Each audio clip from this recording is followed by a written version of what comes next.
এই হইলো লাল আপেল। আমাদের দেশে লাল আপেলটা খুব চলে। এই দেখেন, আমি একটা নিমু, ফাঁকা দিকে একটা নিমু খাওয়ার জন্য। কোনটা নিতাম?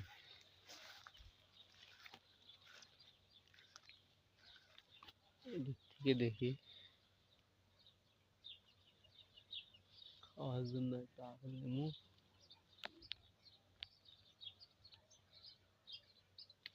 এই যে একটা নিছি,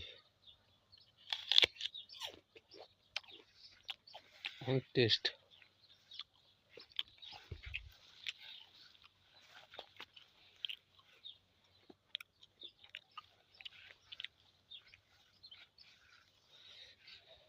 দেখেন